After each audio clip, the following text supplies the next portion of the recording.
Hi, and welcome to the show. Subscribe at kevinmd.com/podcast. Today, we welcome Sid Feldman. He's a family and long-term care physician, and he co-wrote the KevinMD article, Antipsychotic Use Has Been Rising in Long-Term Care Homes, but we can do something about it. Sid, welcome to the show. Thanks so much, Kevin. Great to be here. All right, so tell us what this particular article is about. So we've noticed a trend in Canada that in long-term care, before the COVID-19 pandemic, we had been doing a really good job at getting our rates down. We were down to about 20% or so.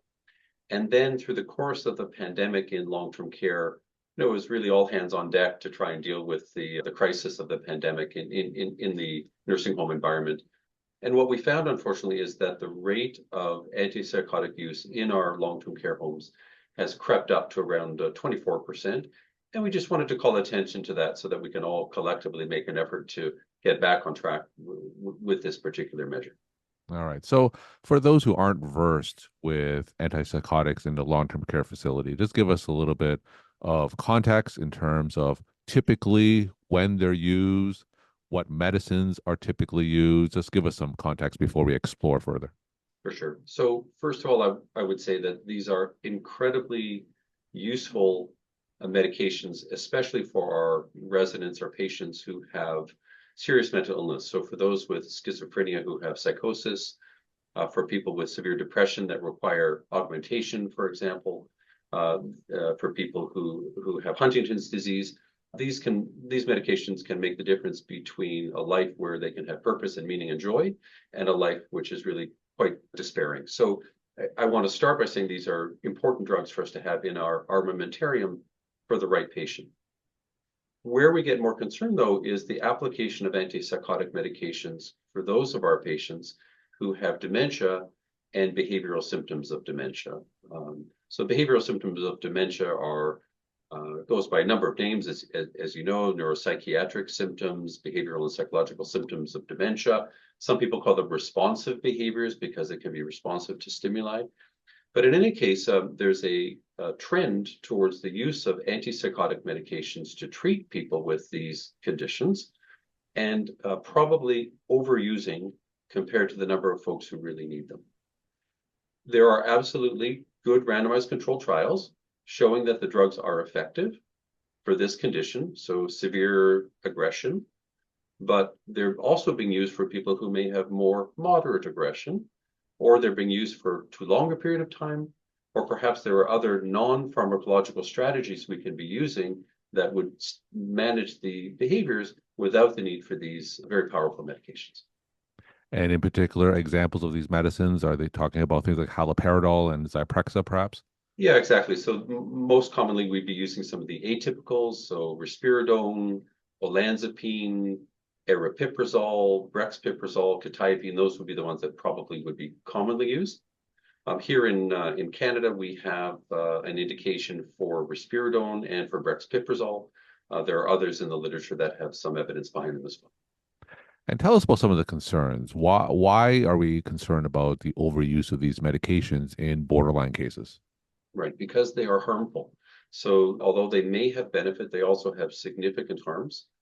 There was a good large case control match study in BMJ published early in 2024 that looked at a large cohort, 35,000 or so, and matched them to, I think, 15 different individuals each.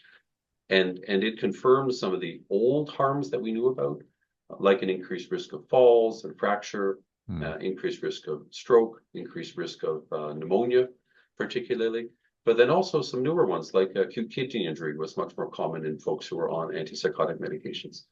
So as you know, as we age, as we get more frail, particularly with dementia, the risk-benefit ratio of many medications changes. And so the benefits are probably less than we think. The harms are probably more than we think. And that's why the risk-benefit ratio may not make sense to use these drugs for this purpose in residents in long-term care. So you obviously practice in a long-term care facility. You're familiar with the data. Just give us a sense of how much more frequently they're being used today as opposed to years back. You don't have to cite specific numbers, but just in general, how much Sure. more So, frequently they're used today? so the rate across Canada was down to about 19-20% back in 2019, 2020, back up to 24% now. But in the best performing homes in the US, for example, they'd be well down in the single digits, perhaps Mm. down in the 5% range, maybe even a little bit lower. Now, there are absolutely people who should be on them, as we said. So I don't think the rate should ever be zero. If there's a long-term care home where the rate is zero, I would wonder what else they're using Mhm. to keep folks calm.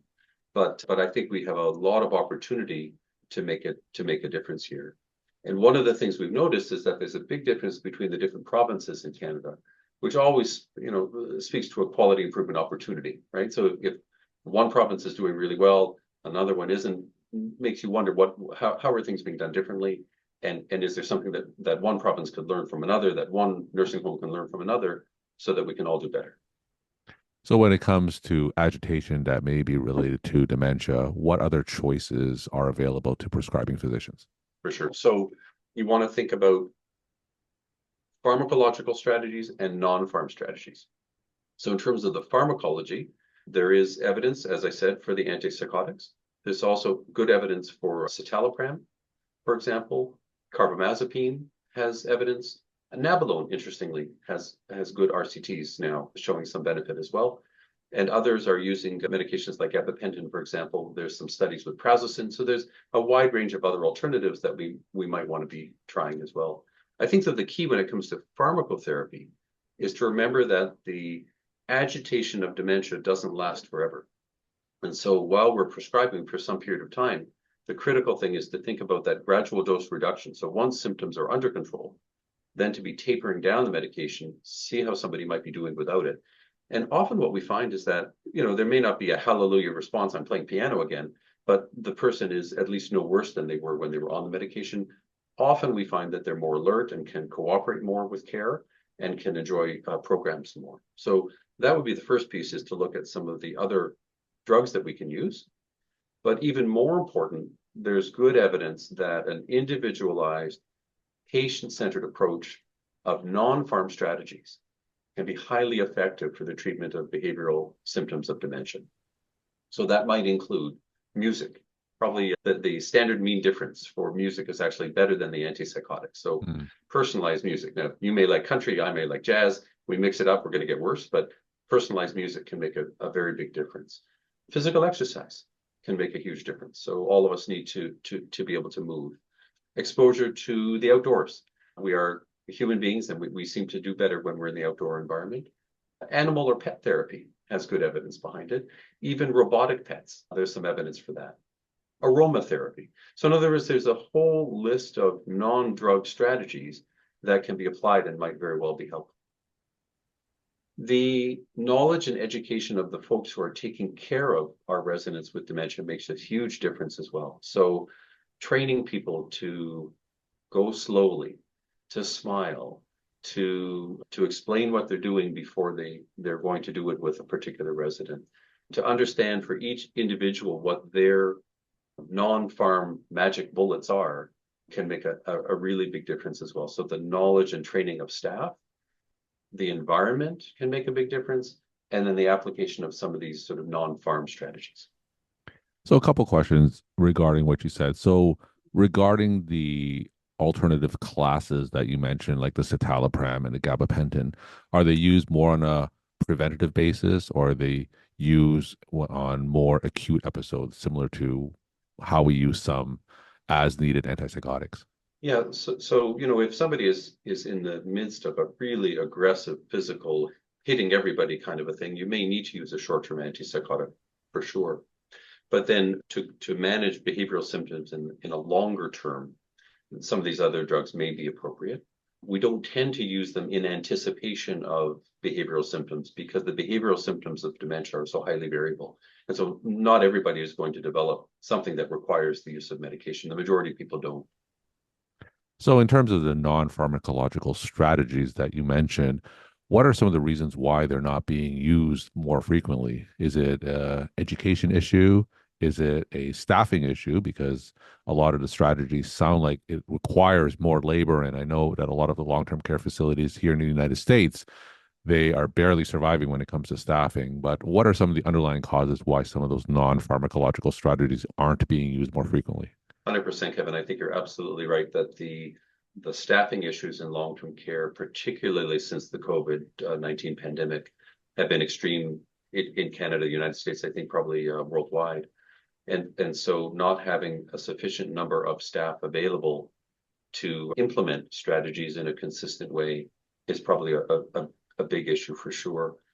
And then having the ability to train staff so they can do things in a consistent way also is critically important, because if the day shift is doing things well and the evening shift are doing things well, but the night shift isn't, then you're not that much further ahead, right? So it's a matter of getting that consistency as well, for sure.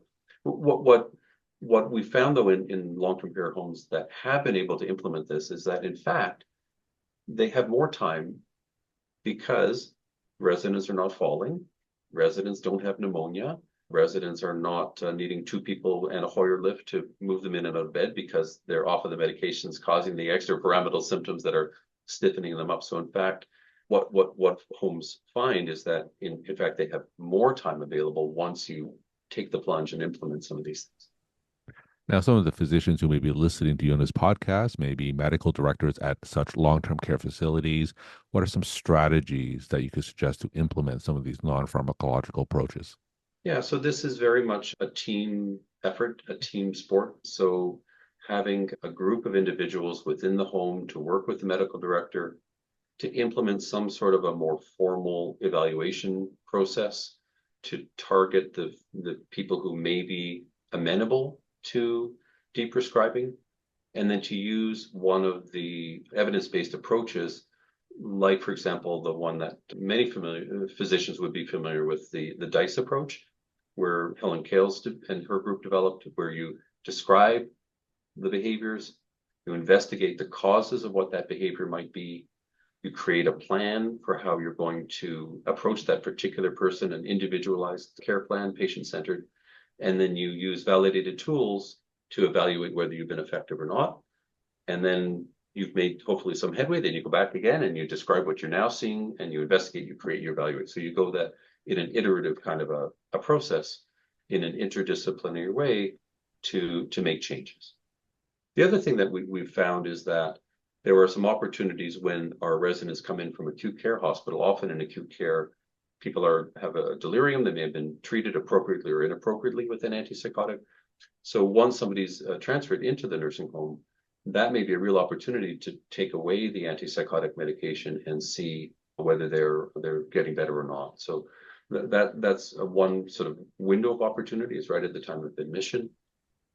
The other is the folks who are on low dose or just PRN medications. So we often find that low dose medication, the tiny little dose of risperidone that somebody's on, 0.25 milligrams, 0.5 milligrams, maybe they don't need it. And so those would be also a group that there might be opportunity. We found that the personal support workers, I know there's another term in the US for that. I'm sorry, I don't remember, but the actual folks who are doing the care at the bedside, the healthcare aides, they're often really good at identifying which of the people they're caring for that might be, there may be an opportunity or a window for deprescribing as well. So those would be some of the targets that we would have and the approach that we take. We're talking to Sid Feldman. He's a family and long-term care physician. He co-wrote the KevinMD article, Antipsychotic Use Has Been Rising in Long-Term Care Homes, but we can do something about it. Sid, let's end with some take-home messages that you want to leave with the KevinMD audience. Sure. So antipsychotics are incredibly useful medications for some of our residents in long-term care. There are many people, though, where we would have an opportunity to deprescribe. The use of non-pharm strategies can be incredibly helpful and can often take the place of an antipsychotic medication. For those who are on an antipsychotic, after behavioral stability has been achieved, a gradual dose reduction process is well worth a try, because you may be successful more often than you think, and that there are other medications that have some evidence behind them that can also be useful in treating this condition. Sid, thank you so much for sharing your perspective and insight, and thanks again for coming on the show. My pleasure, Kevin. Thanks so much for your interest.